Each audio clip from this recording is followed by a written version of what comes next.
Sebelum kita membaca firman Tuhan, mari kita berdoa. Tuhan Allah Bapa kami di dalam surga, kembali kami datang berseru di hadapan-Mu saat ini, dalam rangkaian ibadah Sabtu Sunyi di tempat ini. Meskipun kami melaksanakannya Tuhan, tidak serempak di dalam rumah-Mu yang kudus, tetapi kami boleh melaksanakannya di rumah masing-masing. Kami tetap rindu untuk mendengarkan suara hati Tuhan.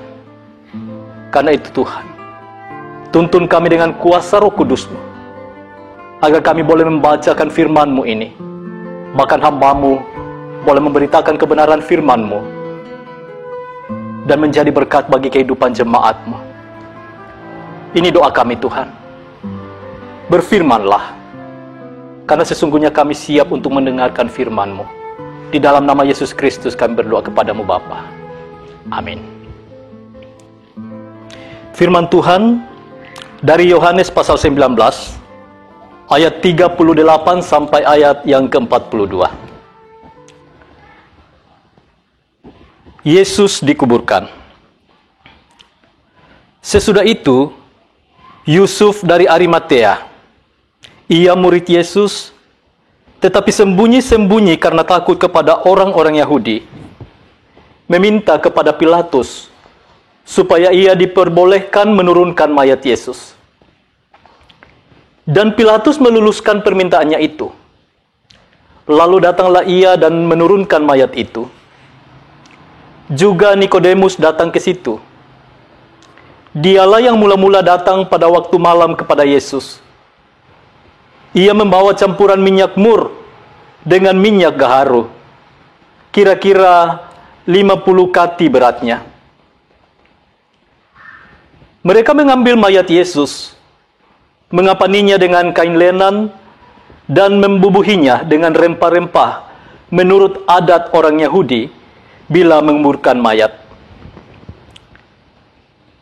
Dekat tempat di mana Yesus disalibkan, ada suatu taman, dan dalam taman itu ada suatu kubur baru yang di dalamnya belum pernah dimakamkan seseorang.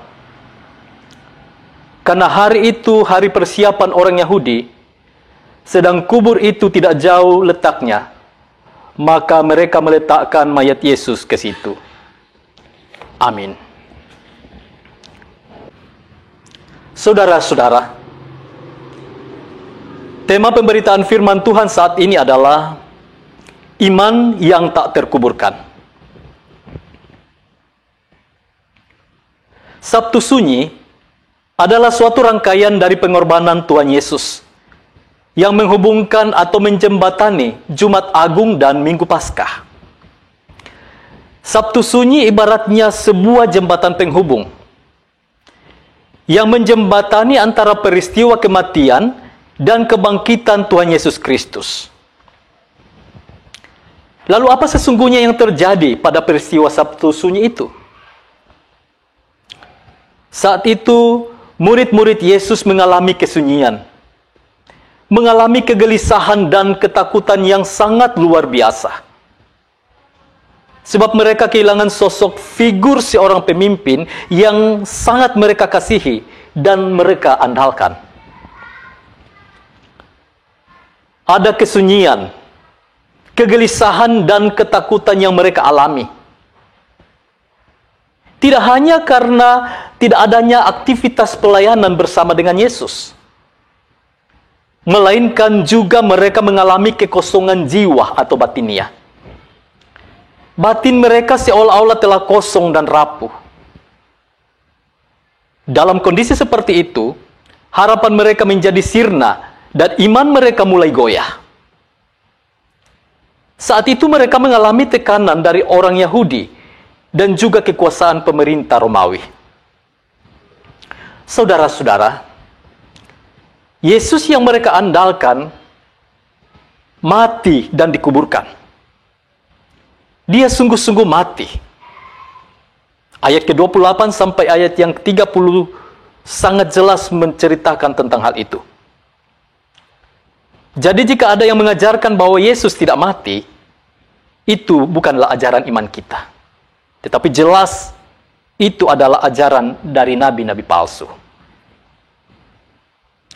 Firman Tuhan saat ini dari Yohanes 19 ayat 38 sampai ayat yang ke-42. Semakin meyakinkan bahwa Yesus telah mati di atas kayu salib. Karena hanya orang mati saja yang kemudian dimasukkan ke dalam kuburan. Di ayat yang ke-38, pembacaan kita diceritakan bahwa Yusuf dari Arimatea disebut sebagai murid Yesus. Pada saat itu sembunyi-sembunyi karena takut kepada orang-orang Yahudi, dia berniat meminta kepada Pilatus supaya diperbolehkan menurunkan mayat Yesus dari atas kayu salib. Dan itu betul terjadi. Yusuf memakai jabatannya yang tinggi di Mahkamah Agung untuk berbicara kepada Pilatus. Meskipun ada perasaan takut kepada orang-orang Yahudi, tetapi dia tetap berani untuk melakukan niatnya itu. Dan keinginannya itu tercapai karena Pilatus mengizinkan atau meluluskan permintaannya. Dan bersama dengan Yusuf, ada juga Nikodemus. Nikodemus yang pernah datang malam-malam kepada Yesus. Yohanes 3 ayat 1 sampai 21. Nikodemus juga memiliki jabatan yang sangat tinggi. Dia sebagai pemimpin agama Yahudi. Tetapi dia juga rela datang dengan membawa rempah-rempah yaitu mur yang dicampur dengan gaharu. Mur ini merupakan damar yang wangi dan gaharu sejenis kayu yang harum baunya. Tujuannya adalah untuk mengurangi bau mayat Yesus. Bukan pengawetan seperti yang dilakukan oleh orang di Mesir. Yusuf dan Nikodemus, keduanya memiliki jabatan yang tinggi. Namun keduanya juga memiliki hati yang rendah untuk menguburkan mayat Yesus secara wajar. Mereka bekerja sama dalam situasi yang rawan dan terus menyatakan kasihnya di saat murid-murid yang lain berada dalam suasana yang takut dan berada dalam kesunyian. Mereka berdua mewakili orang banyak yang lambat datang dan percaya kepada Yesus dan sempat kehilangan waktu atau kesempatan untuk bersekutu serta mengikut Yesus dari awal. Namun akhirnya mereka dapat juga kesempatan itu dan mereka melayani Yesus dengan baik. Mungkin tepat seperti ketika orang mengatakan last but not least. Artinya terakhir, tetapi bukan yang akhir. Jadi selalu ada kesempatan bagi setiap orang untuk datang dan percaya kepada Tuhan Yesus serta melayaninya. Sebab kematian Yesus di dalam kubur bukanlah akhir dari segalanya. Kita melihat 1 Petrus pasal 4 ayat 6.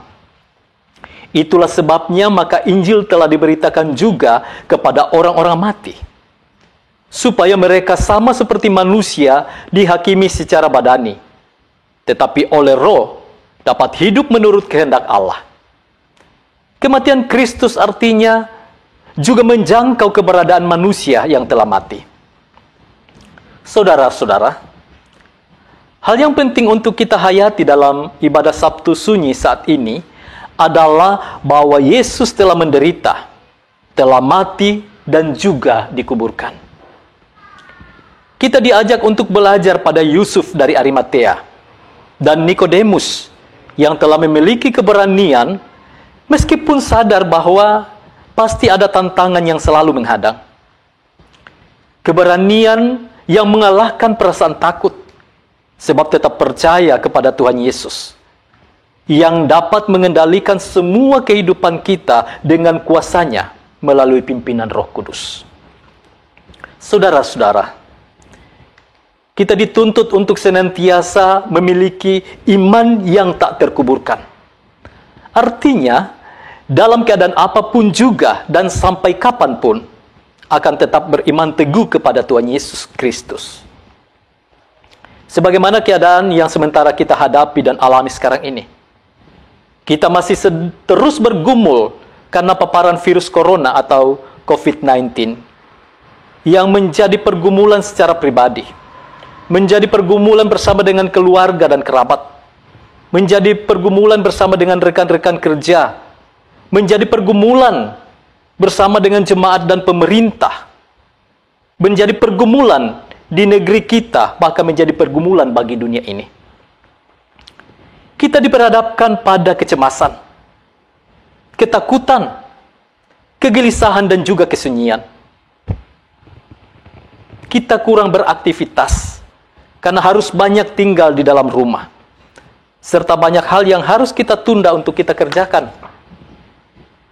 Terkait dengan pelayanan, banyak pelayanan kita yang tertunda sebab mengalami kendala termasuk secara teknis maupun dengan kendala yang lainnya. Namun kita terus diingatkan oleh firman Tuhan agar jangan menyerah dan jangan putus asa. Ibadah Sabtu Sunyi ini menyadarkan kita semua bahwa di balik keputusasaan tetap ada harapan untuk masa depan.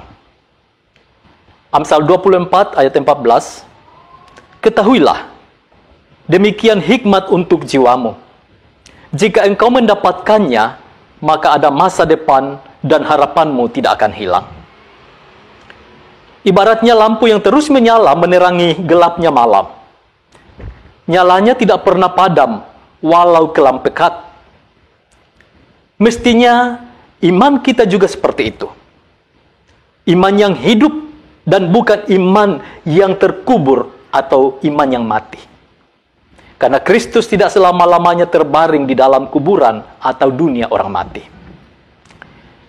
Sabtu Sunyi ini mengingatkan kita agar jangan takut dan lari bersembunyi dan meninggalkan Tuhan. Sama seperti murid-murid Yesus pada waktu itu. Tetapi kuatkanlah dan teguhkanlah hatimu.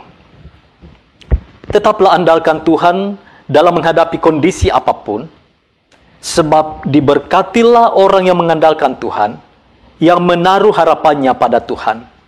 Yeremia 17 ayat 7. Kiranya kuasa Roh Kudus selalu menopang kita semua, sehingga terus memiliki iman yang tak terkuburkan, lalu terus berkarya dan tidak goyah meski keadaan mencekam. Selamat memaknai Sabtu Sunyi, dan Tuhan Yesus memberkati. Amin. Kita berdoa. Padamu Tuhan, kami nyatakan pujian dan syukur. Oleh karena kuasa-Mu Engkau telah nyatakan bagi kami. Engkau telah memperdengarkan firman-Mu bagi kami semua. Teruslah tuntun kami dengan kekuatan dan kuasa Roh Kudus, agar kami boleh menjadi pelaku-pelaku kebenaran firman Tuhan di sepanjang kehidupan kami. Di dalam nama Yesus Kristus, Tuhan dan Juru Selamat kami yang hidup, kami datang dan berdoa kepada Bapa di sorga. Amin.